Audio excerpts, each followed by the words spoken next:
Cara pengisian penapisan maupun dokumen lingkungan di web kami, pertama akses dulu dokelha.bantolkap.go.id, kemudian klik registrasi, kemudian nama badan usaha diisi. Kalau misalnya perorangan bisa ditulis perorangan, jika badan usaha berarti ditulis badan usahanya.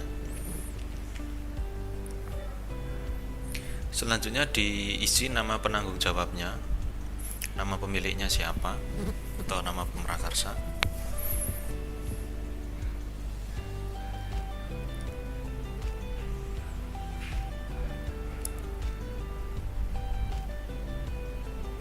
Selanjutnya diisi jabatannya apa sebagai pemilik, pemrakarsa, atau misalnya sebagai kepala desa atau kepala dinas dan seterusnya. Kemudian diisi alamat kantornya, bisa juga dengan alamat usahanya di mana.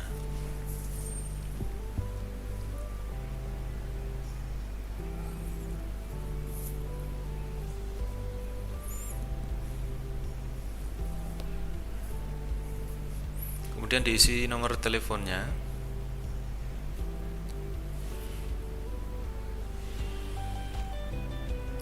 Selanjutnya diisi emailnya.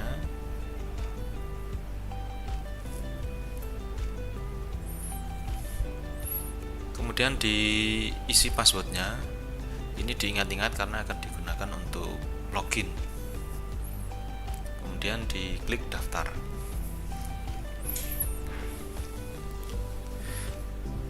Nah, disitu sudah ada tulisan berhasil. Kemudian nanti akan ada email otomatis yang masuk ke email yang digunakan untuk pendaftaran. Jadi silakan dibuka emailnya.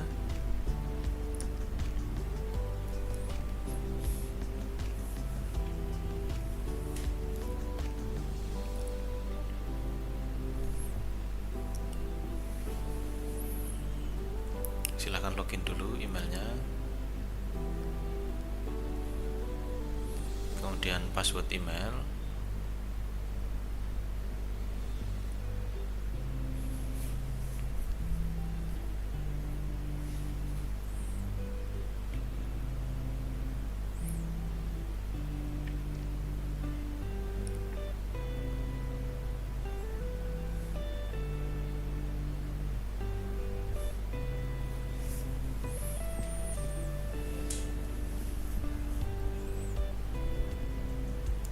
Setelah masuk ke email, ada email masuk yaitu verifikasi pendaftaran.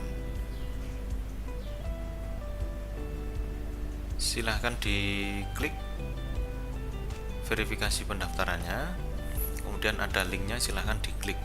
Maka akan masuk ke web baru atau link baru, kemudian disitu sudah terverifikasi emailnya.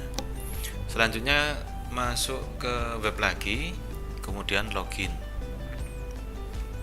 Masukkan emailnya, login badan usaha ini, emailnya yang tadi digunakan untuk pendaftaran. Tadi kita menggunakan saginola@gmail.com. Passwordnya yang tadi didaftarkan untuk web kami ini. Setelah itu klik masuk. Nah, tampilan awal ada beberapa menu penapisan, ada SPL, ada KLUPL. Yang pertama klik dulu tambah permohonan. Jadi yang pertama penapisan dulu untuk penyaringan kegiatan usahanya. Kemudian ditulis nama rencana usahanya apa. Bisa melihat dari ATR-nya, kios desa disesuaikan dengan ATR-nya. Kemudian kecamatan mana desanya disesuaikan juga dengan data di aspek tata ruangnya. Kemudian ditulis lokasi rencana usahanya di mana, bisa juga melihat di ATR-nya.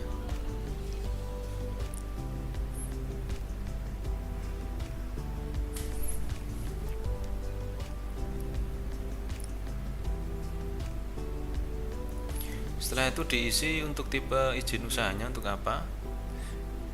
Bisa izin usaha OSS, kemudian ada sektor-sektor yang lain, ada usaha kegiatan pemerintah, non OSS gitu, disesuaikan. Kemudian dipilih jenis usahanya, utama atau pendukung. Kalau misalnya satu kegiatan ya utama saja. Kemudian pilih jenis kegiatan, ini kegiatannya apa. Misalnya di situ kios, berarti di searching aja kios gitu, nanti akan muncul gitu. Kemudian kita pilih tipe rencana usahanya, apakah perencanaan, apakah sudah terbangun, apakah operasional. Nanti disesuaikan dengan keadaan saat ini. Misalnya sudah beroperasional tapi belum memiliki izin, itu berarti dipilih ini seperti itu. Atau misalnya sudah memiliki izin, itu misalnya perpanjangan, di situ disesuaikan dengan keadaan saat ini, usahanya seperti apa. Tipe rencana usaha disesuaikan apakah budidaya atau non budidaya. Jika non budidaya juga disesuaikan, kalau perdagangan ya perdagangan. Kalau misalnya tidak ada di pengelompaan ya dipilih non budidaya gitu aja. Kemudian kita masukkan luas tanahnya, lihat dari ETR-nya 410. Luas bangunan ini sesuai dengan rencana pemrakarsa. Kemudian kios jumlahnya berapa? 4. Klik tambah jenis kegiatan. Maka dia akan reload, kemudian akan berhasil. Dibuktikan di bawahnya ada kolom-kolom yang hasil dari penambahan kegiatan tersebut. Kalau misalnya kegiatannya banyak, bisa diisi lagi gitu, pendukung gitu, nanti akan tambah-tambah lagi kegiatannya, jadi tidak hanya satu bisa.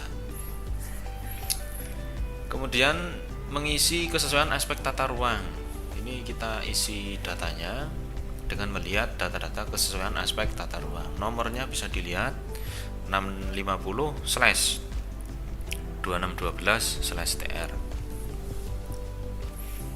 Pokoknya ini data ini mengikuti dari data kesesuaian aspek tata ruang. Lokasi tanah di mana diisikan sesuai tata ruangnya, aspek tata ruangnya.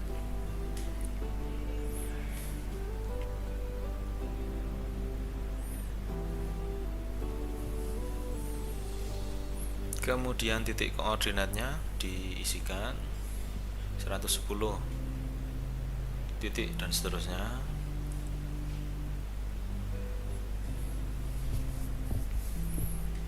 Kemudian -7 titik dan seterusnya. Pokoknya melihat data dari kesesuaian aspek tata ruang. Kemudian rencana kegiatannya ini sama plug, sama ya, di ATR-nya apa, kios desa, ditulis kios desa, ini contohnya. Kemudian pilih zona, ini melihat dari sana zonanya apa. Di situ kita lihat zona perdagangan jasa, kemudian subzona perdagangan dan jasa deret K3, kemudian klik tambah zona, maka dia akan reload, akan refresh, itu reload, kemudian ada hasilnya di situ, zona dan subzonanya. Kemudian pilih statusnya, apakah diizinkan atau tidak, itu bisa diklik, disesuaikan dengan aspek tata ruangnya. Kemudian kita pilih file kesesuaian aspek tata ruang, ini filenya jangan terlalu besar, 1 MB sampai 2 MB saja, bisa JPG, bisa PDF. Kita pilih datanya, kemudian setelah itu kita centang bahwa datanya benar, kemudian disimpan, klik simpan.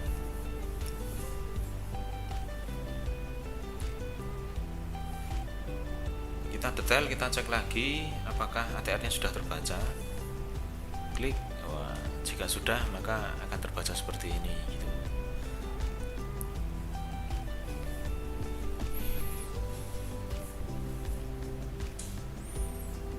Kemudian statusnya baru begitu ya. Nanti setelah itu dari admin akan memproses, akan mengecek datanya, kemudian akan memproses apakah ditetapkan SPL atau KLPL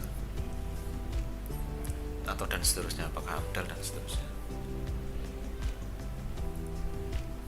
Nah, ini sudah ditetapkan SPPL, maka kita lanjutkan pengisiannya untuk SPPL gitu.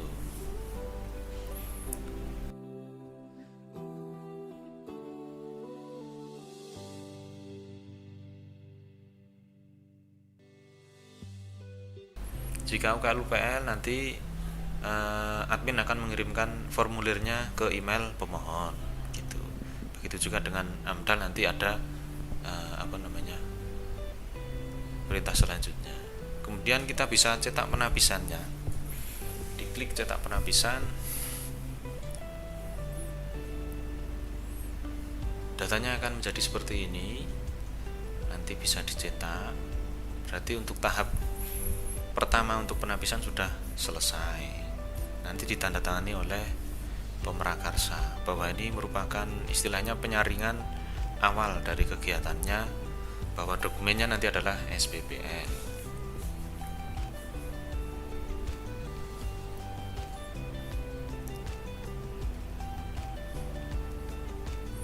Untuk selanjutnya kita klik di tab SPPL, kemudian kita detail,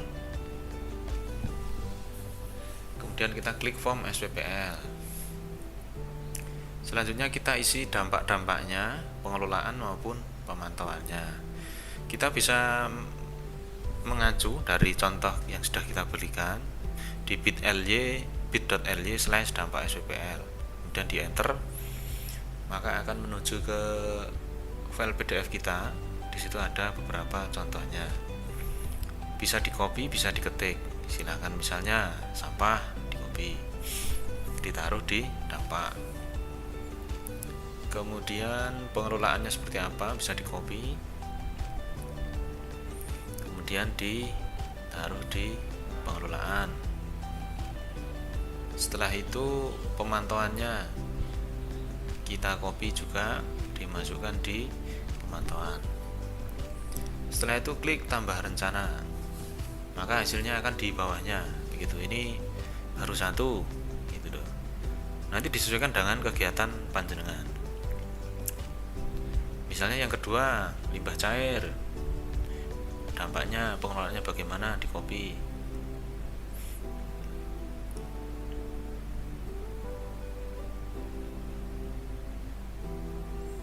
Pemantauannya seperti apa, juga di copy.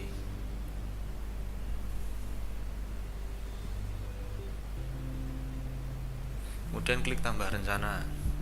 Begitu seterusnya. Jika dampaknya banyak, silahkan di input satu persatu.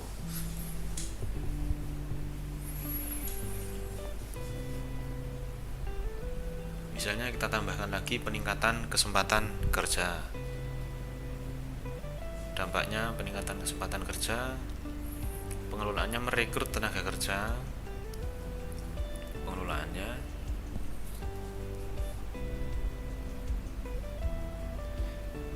Kemudian untuk pemantauannya dilakukan setiap saat, bisa di copy, kemudian bisa dimasukkan. Sebenarnya tidak harus sama blok dengan ini, bisa disesuaikan dengan kegiatan panjenengan.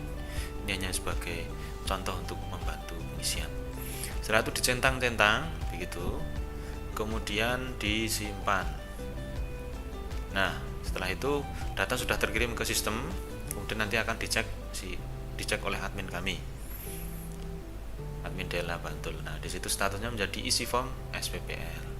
Begitu. Nah, setelah disetujui oleh admin, maka akan ada pemberitahuan juga di email. Yang tadi penapisan itu juga ada pemberitahuan di email.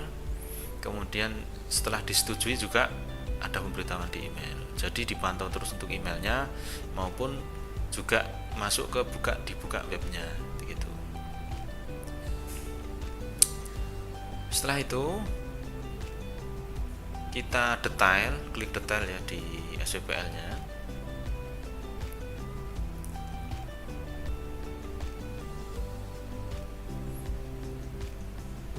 Kemudian kita bisa cetak form SPPL.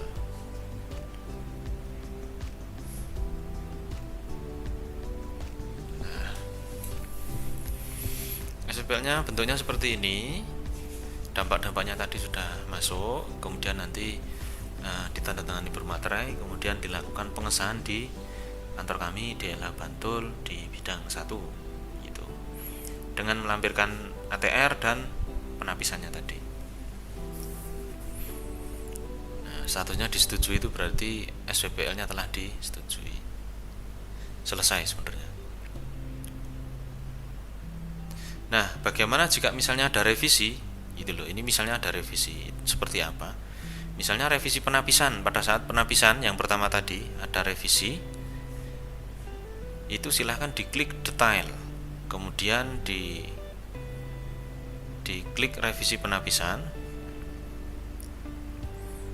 kemudian tadi catatannya apa dibaca, kemudian diikuti perintahnya. Perintah revisinya apa?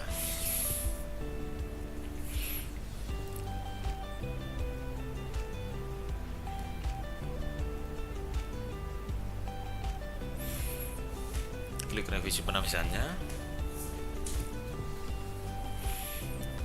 Nah, karena datanya salah, maka kegiatannya kita hapus. Kita hapus dulu, klik hapus.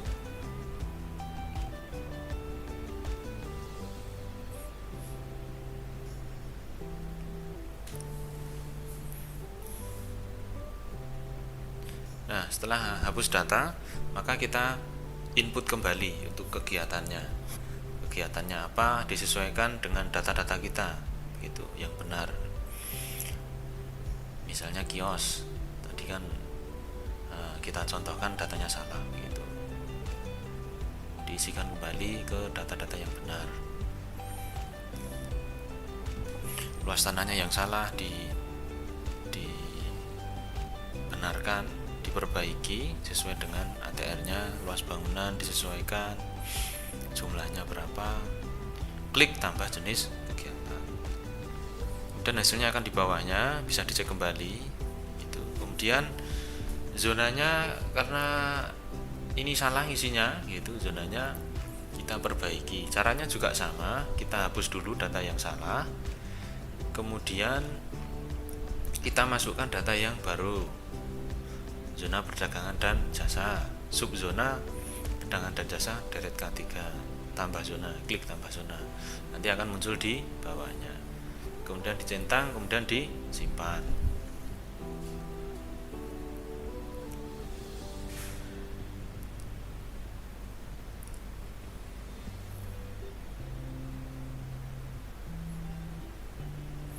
Nah, kalau misalnya ada kesalahan di SPPL, nanti akan statusnya revisi SPPL.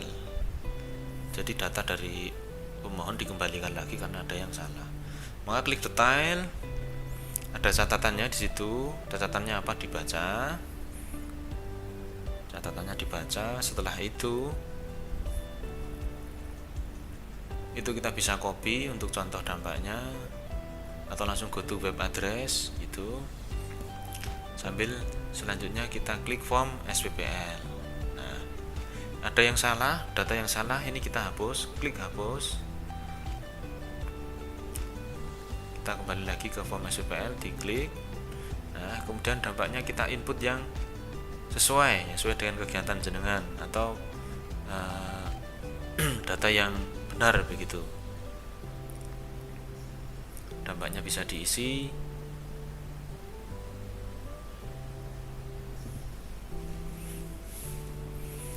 Kemudian pengelolaannya seperti apa, diisi.